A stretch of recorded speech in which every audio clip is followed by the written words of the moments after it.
Selamat sejahtera semua. Masih ingat tak Cikgu Kelly kat sini? Hari ini kita akan teruskan dengan sejarah. Hari ini kita akan masuk subtopik yang baru.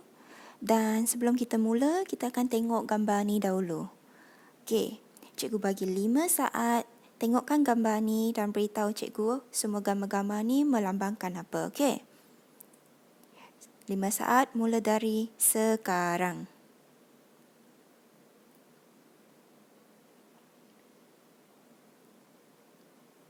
Ting ting ting. Okey, masa sudah tamat.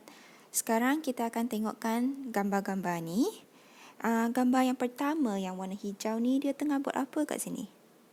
Okey, dia tengah macam kutip hasil aja, macam cucuk tanam sikit. Kan? Yang kedua, yang tepi ni, yang pakai baju kuning ni, dia tengah buat apa ni? Tu macam ayam kot. Dia tengah menternak binatang. Yang ketiga, kat bawah ni, kita tengok ada sayur, ada cili semua ni. Dia tengah jual hasil pertanian. Kan? Kemudian yang kat tepi kat sini, banyak ikan ni dia tengah buat apa? Tengah tangkap ikan. Dan yang tengah-tengah ni, dia tengah macam baiki tayar aja.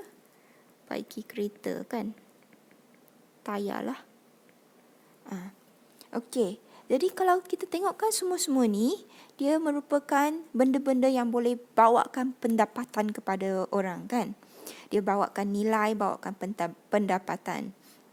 Bukan saja hari ini, masa dulu-dulu, masa kerajaan alam Melayu, ingat lagi tak kerajaan alam Melayu semua tu?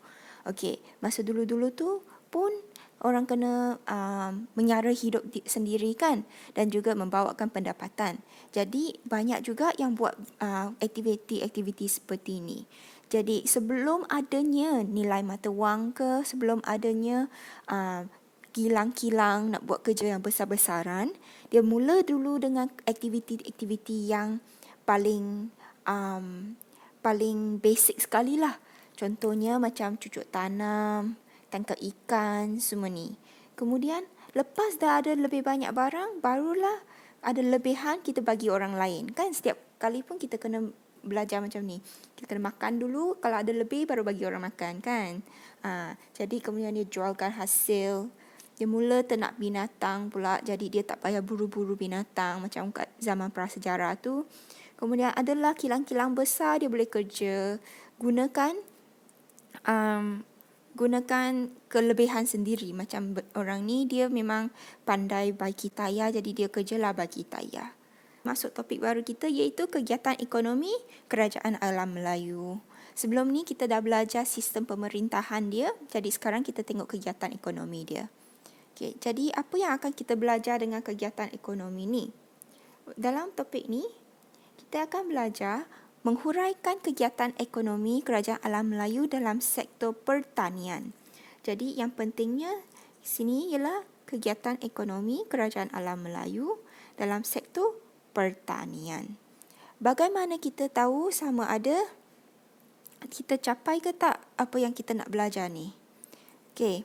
Untuk tahu ke tidak, cikgu akan gunakan kriteria-kriteria kejayaan ini, iaitu bagaimana kamu tahu sendiri sama ada kamu berjaya tak belajar topik ni. Yang pertamanya, kita akan menyenaraikan faktor yang mendorong kegiatan ekonomi. Jadi yang pentingnya ialah faktor. Apa yang buatkan orang-orang masyarakat zaman Kerajaan Alam Melayu buat kegiatan ekonomi ni. Yang keduanya ialah jenis-jenis pertanian. Kita akan tengokkan apakah jenis-jenis pertanian yang dia lakukan. Dan yang ketiga iaitu akhir sekali, kita akan menghuraikan tanaman padi. Jadi tanaman padi ini penting masa Kerajaan Alam Melayu. Mengapa, bagaimana nanti kita akan tengokkan. Okey.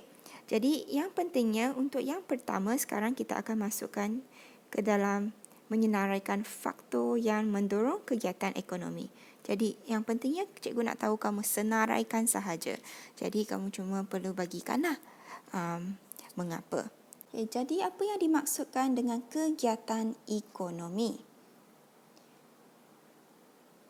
Kegiatan ekonomi merupakan sesuatu aktiviti, kegiatan ni bermaksud aktiviti yang melancarkan ekonomi sesuatu tempat. Di sini kita akan belajar tentang kerajaan alam Melayu. Jadi ekonomi tu maksudnya apa? Maksudnya sesuatu yang bernilai atau bawa pendapatan.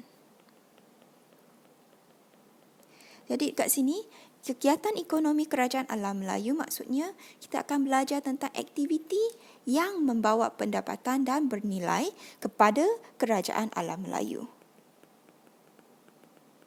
Iaitu aktiviti yang membawa pendapatan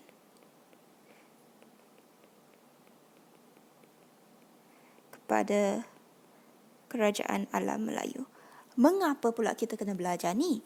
Sebab untuk menjalankan sesuatu kerajaan, macam kat rumah kan, nak sara keluarga, kenalah ada bawa pendapatan dan benda yang bernilai. Jadi kena makan, kena tidur, kena kita kerja semua tu untuk bawakan makanan dan semua-semua benda tu.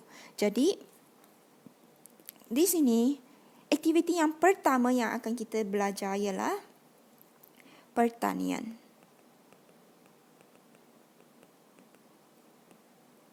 Mengapakah kita belajar pertanian dahulu?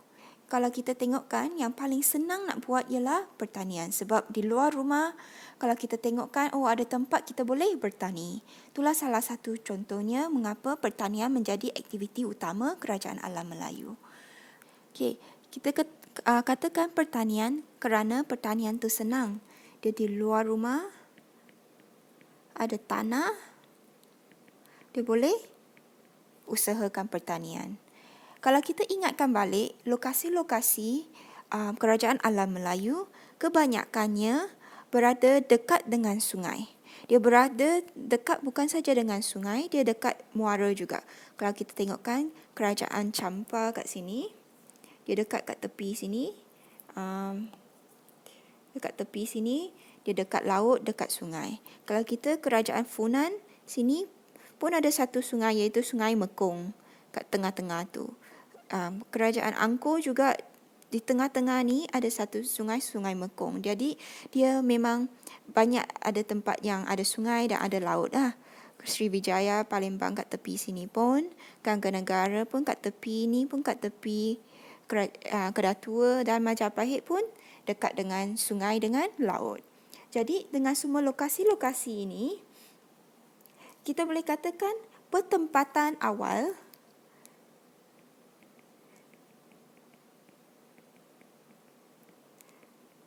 kerajaan alam Melayu ialah sekitar kawasan sungai.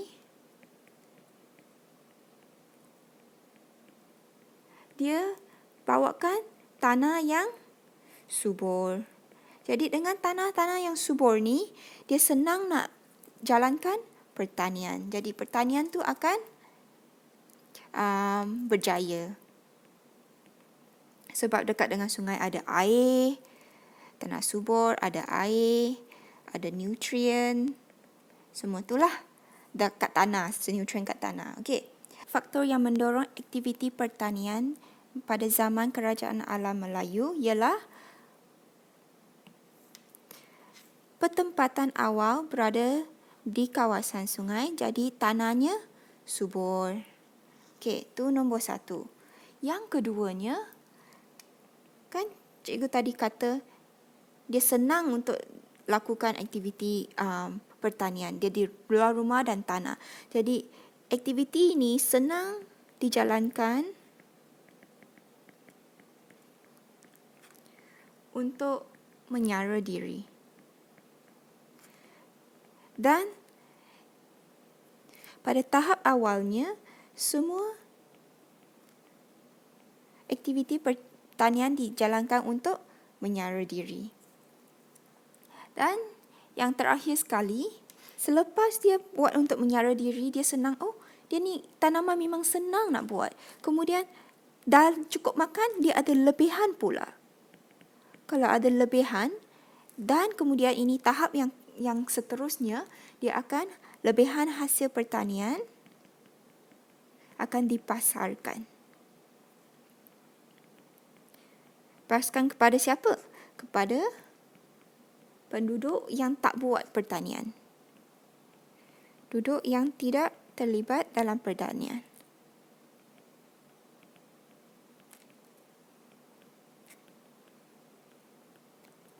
Jadi, kalau kita tengokkan kriteria kerjaan kita, sekarang kita boleh menyenaraikan faktor yang mendorong kepada kegiatan ekonomi kerajaan alam Melayu dalam sektor pertanian. Iaitu pertama, pertempatan awal kerajaan alam Melayu dekat dengan sungai, jadi tanahnya subur. Yang keduanya, pertanian dijalankan untuk menyara diri pada peringkat tahap awal. Dan ketiga, dengan lebihannya, hasil pertanian dipasarkan kepada penduduk yang tidak terlibat dalam pertanian. Jadi inilah faktor-faktor yang mendorong kegiatan pertanian. Jadi sebab semua ni dia boleh dengan lebihan boleh bawakan wang, menyara diri boleh ada makanan, dan tanah subur jadi senang untuk buat, tak payah pergi jauh-jauh, dekat dengan rumah saja. Dia boleh usahakan. Jadi pertanian menjadi salah satu aktiviti kegiatan ekonomi utama Kerajaan Alam Melayu. Jadi inilah faktor-faktor yang mendorong pertanian sebagai kegiatan ekonomi di Kerajaan Alam Melayu.